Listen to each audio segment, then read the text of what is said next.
Musim hujan seperti ini membuat virus ini cenderung lebih mudah menyebar. Itu penyebabnya warisan dari pandemi. Kalau orang itu terinfeksi pertama COVID atau SARS-CoV-2 ya, itu belum divaksin, kecenderungan dia mengalami gangguan daya tahan tubuh. Jadi memang kadang suka gini dok, ya nih minum paracetamol dulu biasanya langsung sembuh enak gitu badan. Sekarang kok enggak, sulit. Iya, kadang nggak cukup dikerok ya, nggak cukup dikerok. Orang Indonesia dok, maunya dikerok. Tiba-tiba muncul hujan mengandung mikroplastik. Ya, walaupun ini bukan hal baru ya. Bukan hal baru, bukan. Jadi selama ini kita hujan ada? Ya memang ada. Mikroplastik.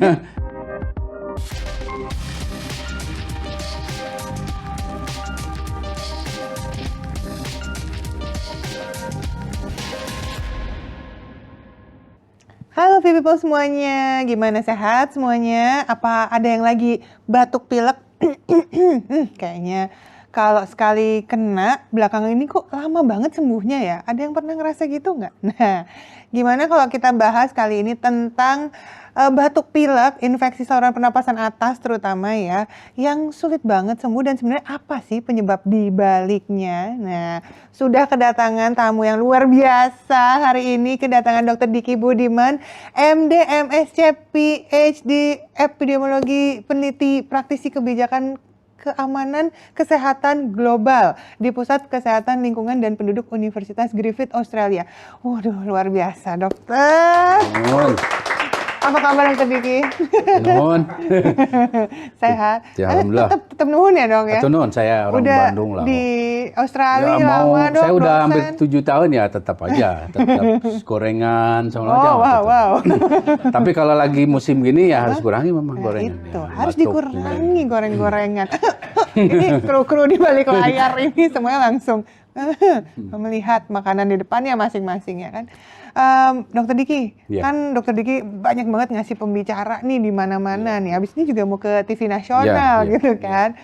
Ngomongin tentang virus yang lagi banyak beredar sekarang. Batuk pilek, infeksi saluran pernapasan atas, flu-like illness, sindrom gitu ya. Sebenarnya kalau dari sisi epidemiologinya ini, apa penyebabnya kah? Iya. Jadi sekarang ini kita sedang menghadapi badai ya, disebut badai itu karena triple storm ya, triple storm. Kalau saya menyebutnya karena ada bukan hanya influenza yang sudah puluhan bahkan hampir 100 tahun terakhir, influenza A mendominasi, menyebabkan infeksi musiman. Ada juga kan COVID. COVID-nya masih ada nih. COVID ini udah jadi temennya influenza. Jadi dia sama-sama endemik, sama-sama akan terus kita alami kan di kita. Nah, di samping itu ada juga yang lain, ada yang masih, ya sebenarnya yang ketiga ini sebenarnya juga enggak satu. Ada norovirus, ada syncytial virus, dan belum lagi kalau bicara masuk misalnya bakteri. Nah, ini semua yang semuanya bersifat endemik levelnya berarti dia akan ada terus kan. Nah, barengan masalahnya terjadiannya. Karena apa? Karena iya dipengaruhi musim. Ya, kalau di kita nih ini juga kehujanan barusannya. Nah, musim menuju penghujan. Nah, musim hujan seperti ini membuat virus ini cenderung lebih mudah menyebar. Karena apa? Karena orang banyak di ruangan, apalagi sirkulasi ventilasinya buruk. Nah, mudah tuh. Ini sih ada enak-enak, ada purifier kan, jadi area aman tuh ya, jadi agak mengurang risikonya. Berkurangi lah ya. Ya, dan kemudian juga terutama sebetulnya walaupun kita nggak bisa terlalu menyalahkan pandemi, tapi di pandemi itu orang tuh kadang ada yang ekstra steril. Nah, jadi pakai masker, cuci tangan, menghindari ketemu orang. Itu ada sisi positif negatifnya. Salah satu negatifnya adalah imunitas masyarakat berkurang. Jadi yang disebut dengan herd immunity, komunal kekebalan itu menurun karena dia nggak terpapar virus. Jadi nggak ada latihannya gitu. Ya, nah masalahnya begini, bukan berarti kalau gitu kita buat sakit, nggak juga. Tapi sebagian dari masyarakat kita kan muda, sehat. Nah mereka itu ketika dia terpapar kan cepat sembuh. Nah dia jadi payung ibaratnya. Seperti kalau hujan besar, Itu yang punya kekebalan itu jadi payung, dan buat yang mayungi yang nggak punya payung. Melindungi orang lain di sekitarnya. Betul. Nah inilah yang sekarang banyak yang nggak punya payung. Mungkin juga banyak yang belum punya kerja ya. Kalau di konteks sekarang, apa beda sedikit di situ ya. Jadi ini situasi yang rawan. Saat rawan karena apa? Penyakitnya banyak, maksudnya patogennya banyak. Orang ini mayoritas tidak memiliki imunitas. Imunitas yang bagus. Itulah sebabnya akhirnya meningkatlah. Kalau di atas ekuator, di atas khatulistiwa itu kan berarti musim dingin. Ya. Nah itu juga sekarang sedang meningkat di Jepang, Korea segala macam. Nah di kita ya musim pancaroba atau musim hujan ya sama. Gitu juga. Jadi inilah penyebabnya. Jadi penyebabnya patogennya multi, tidak satu. Terus kondisi yang menyebabkan kerawanannya juga multifaktor. Termasuk nanti ada polusi. Itu memperburuk lagi. Betul. Belum lagi polusi yang mengandung patogen. Nah iya gitu. Serem banget ya jadinya. Tapi kita udah punya vaksin nih dok. Udah pernah vaksin, misalnya udah punya vaksin influenza. Pernah vaksin COVID juga banyak ya. Dulu berapa kali. Apakah itu akan membantu gitu dengan kondisi sekarang? Nah, permasalahannya vaksin ini punya keterbatasan. Nggak terus-menerus seumur hidup? Nah itu, rata-rata ini 1 tahun. Termasuk influenza itu, WHO itu merilis update untuk vaksin itu 2 kali dalam setahun bahkan. Jadi ada di bulan Februari, ada di bulan September. September pas saya lahir. Bukan karena gitu, tapi maksudnya karena memang datanya diambil begitu. Nah, itu yang jadi dasar untuk update vaksin. Nah, makanya kalau memang masuk kelompok berisiko tinggi, ya mau nggak mau vaksinnya harus diupdate. Jadi gini, si vaksin ini kenapa harus diupdate? Karena ada tipe-tipe virus, khususnya yang RNA, seperti influenza A ya, ataupun influenza tipe A, SARS-CoV-2 yang menyebabkan COVID. Itu sama-sama RNA itu punya karakter cepat banget bermutasi. Nah, bahkan dalam 1 tahun sebenarnya bisa banyak dia. Nah, itulah sebabnya kenapa booster update imun Anda itu menjadi sangat penting. Karena gini, ada riset yang mengatakan bahwa ketika divaksin influenza, kalaupun terkena COVID nggak terlalu parah. Gitu. Makanya, karena di kita kan memang pemerintah tidak mengadakan lagi yang update ini. Salah satu pertimbangannya juga karena efektivitas ya. Karena memang cenderung yang membuat sangat parah itu hanya orang yang lansia, orang komorbid segitu. Jadi berbeda dengan influenza ya. Jadi influenza A ini masih belum bisa hilang potensi dia menyebabkan kembali pandemi. Gitu. Jadi terjadi lagi berarti. Bisa gitu.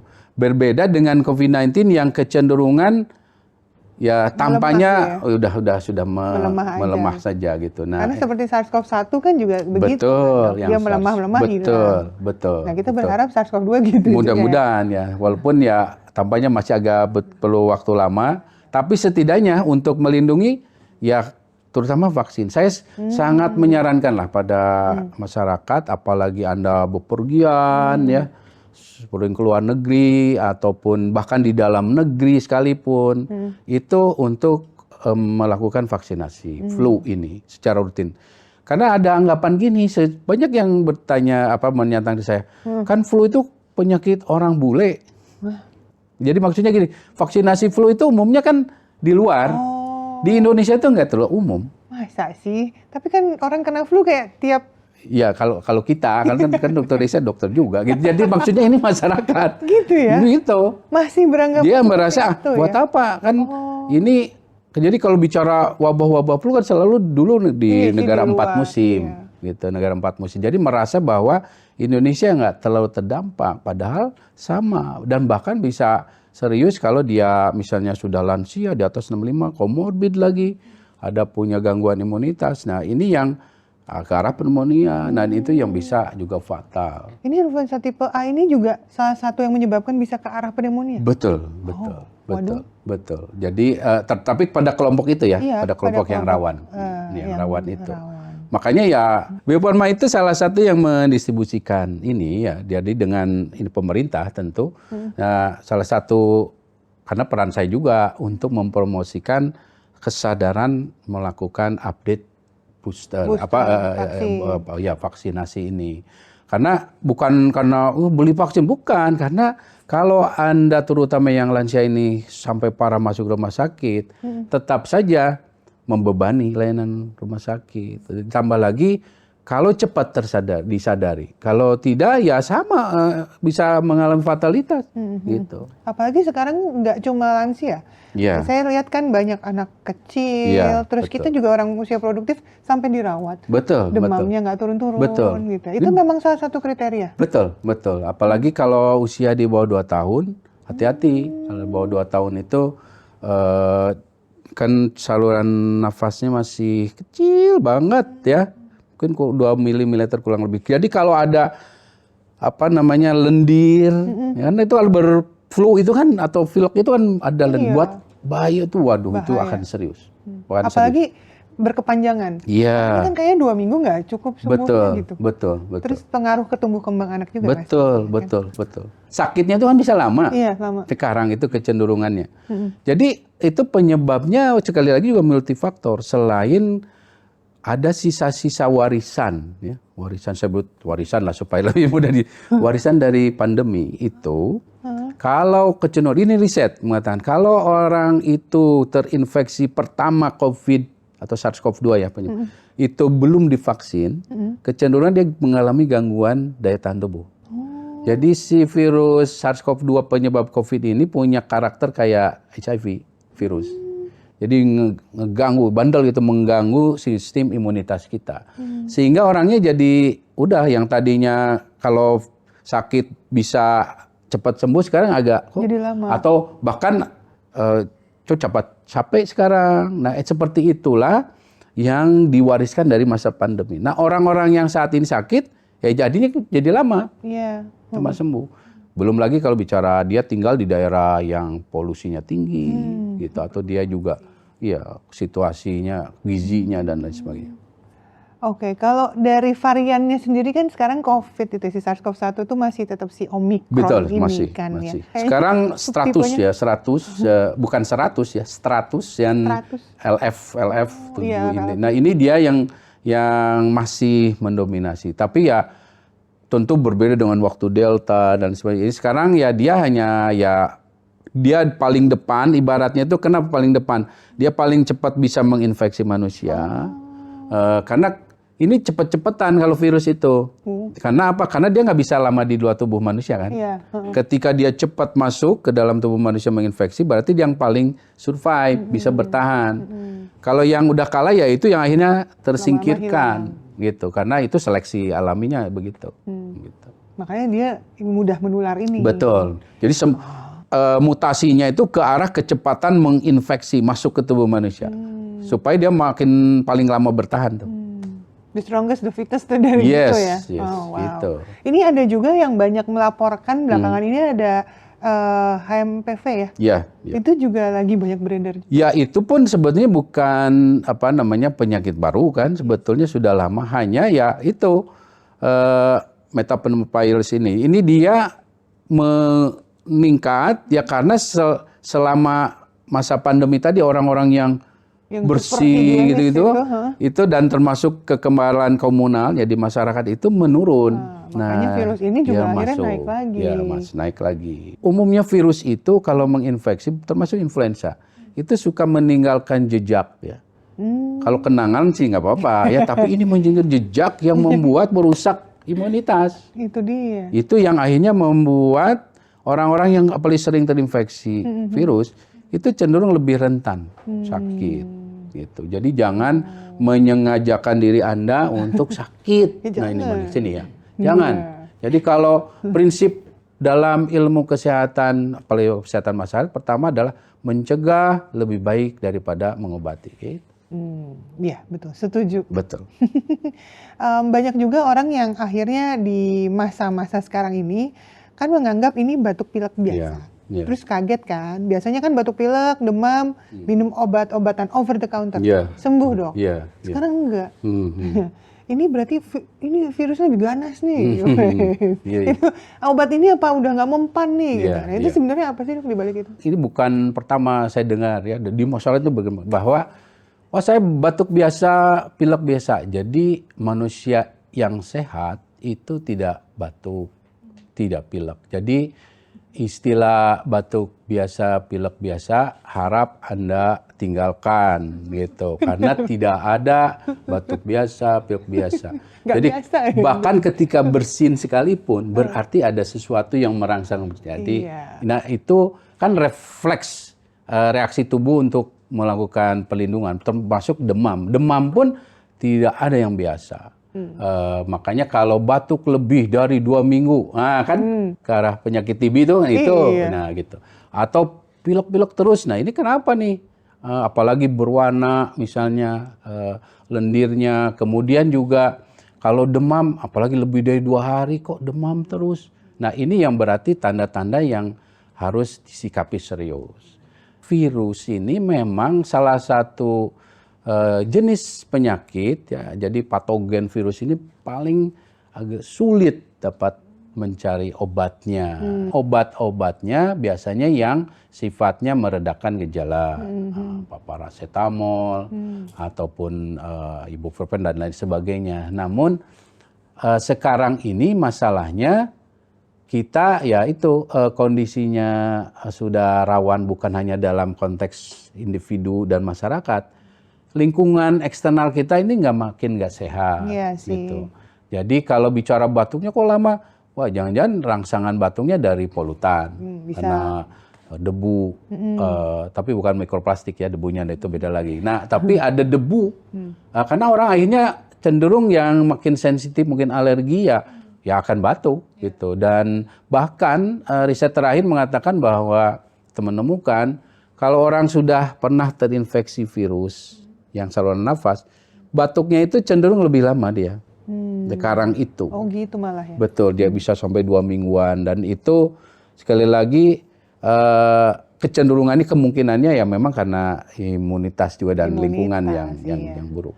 Jadi memang kadang suka gini dok, ya nih minum paracetamol dulu biasanya langsung sembuh enak gitu badan. Sekarang kok enggak, sulit. Ya itu kan faktornya banyak berarti. Betul, imunitas, betul, jadi nutrisinya, polutan tadi ya yang sudah dibahas. Belum lagi masyarakat nih harus juga introspeksi pada dirinya sendiri bahwa dalam masa sakit seperti ini atau masa penyembuhan dia selama ini pola hidupnya seperti apa. Nah, itu dia. Gitu.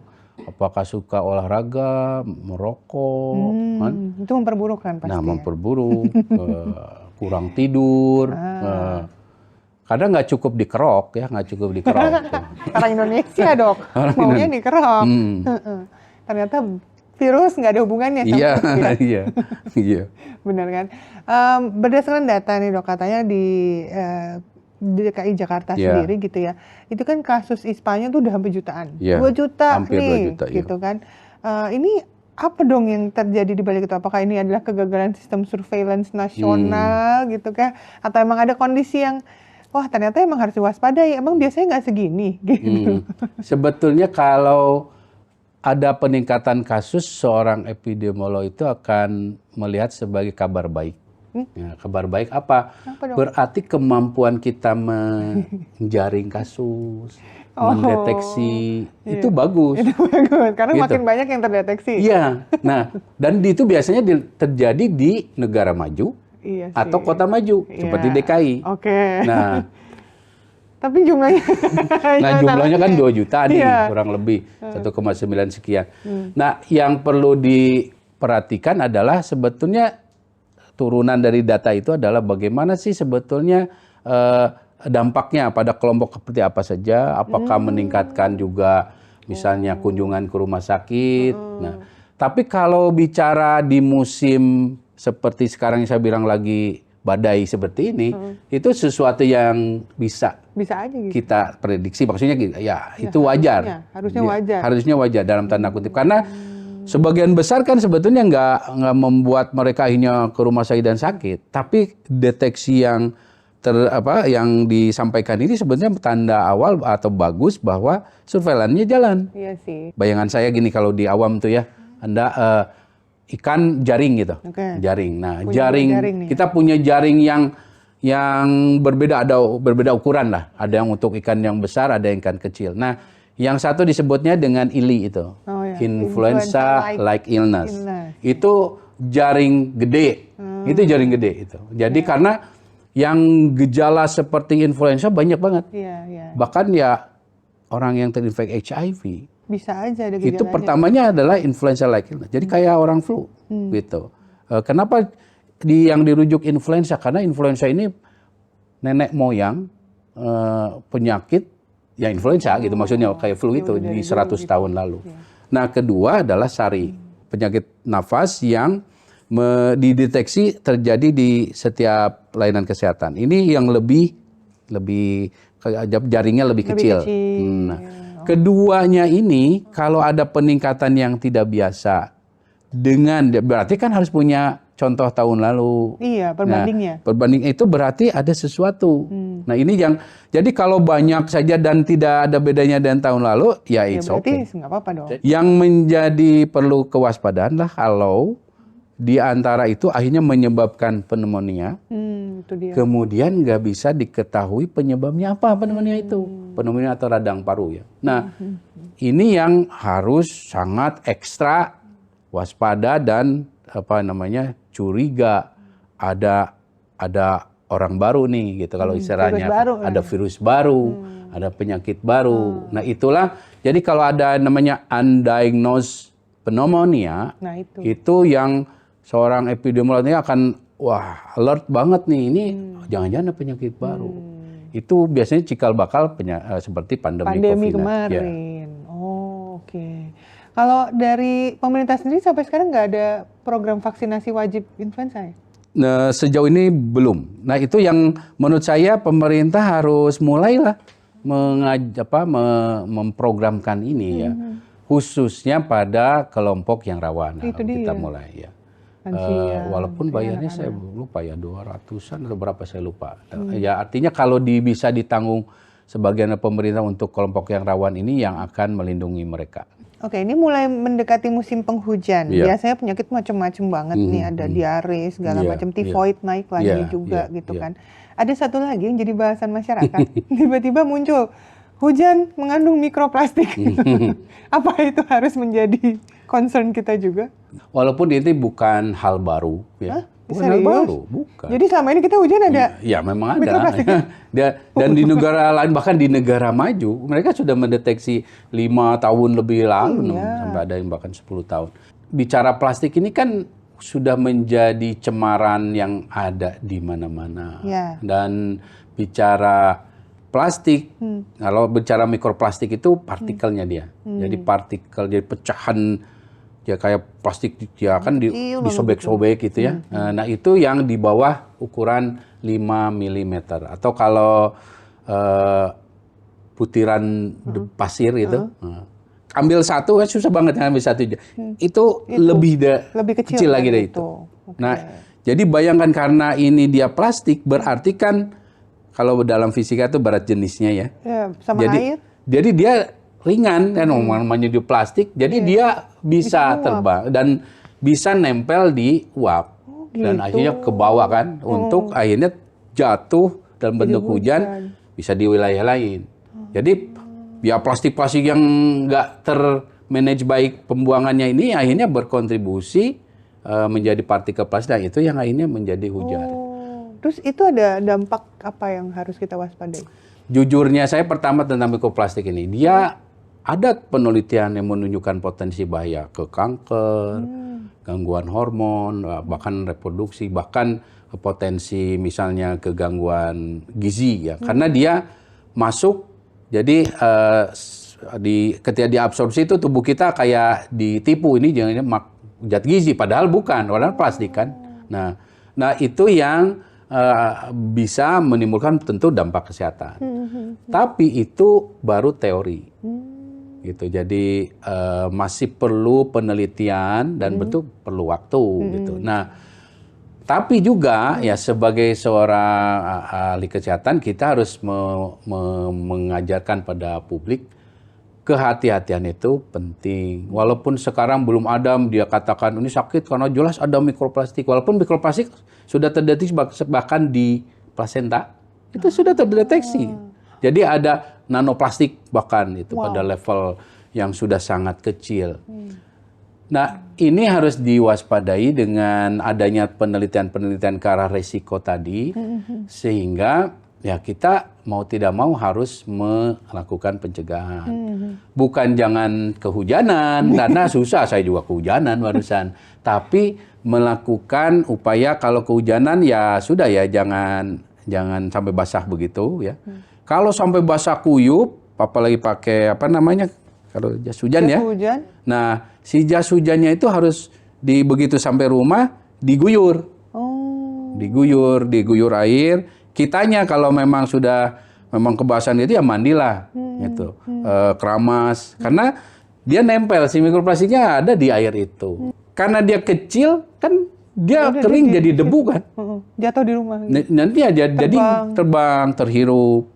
Nah, apalagi kalau di dalam rumah itu ada anak kecil dan semacam. Nah, hazard risk ya atau risiko hazard itu adalah semua potensi atau sumber yang bisa membahayakan manusia. Kayak kita di sini hazard tuh bisa kejatuhan ini, bisa dari AC ada apa, bisa macam-macam. Ya, dari cat, dari semacam. Nah, itu semua itu tidak serta-merta kayak tadi mikroplastik hujan langsung sakit ataupun sebelumnya kita bicara ada orang flu langsung sakit. Ada 3 faktor. Selain kalau yang klasik epidemiologi itu ada 3 triad ya. Host, environment, dan juga patogen atau agent. Nah, ini ada pertama adalah sumbernya. Gitu. Sumbernya apa di hazard lingkungan? Mau itu mikroplastik, pestisida, atau radioaktif misalnya, atau macam-macam. Gitu. Nah, kemudian kedua adalah paparannya. Berapa lama dia terpapar? Jadi durasinya makin lama ya makin besar. Berapa besar dosisnya? Sama apapun itu pestisida, zat radioaktif makin besar. Dan terakhir vulnerability-nya atau kerentanan dari host. Kalau hostnya masih muda, imunitasnya baik, kalaupun udah kayak saya misalnya ya saya makannya bagus, saya nggak merokok ya, nggak minum, istirahat cukup, olahraga rutin. Nah, berarti imunitasnya bagus. Nah, itu berarti 3 itu akan saling berpengaruh. Jadi jangan menganggap otomatis tidak. Otomatis. Betul. Oke, untuk tadi kita udah banyak banget informasi Yes, gitu ya.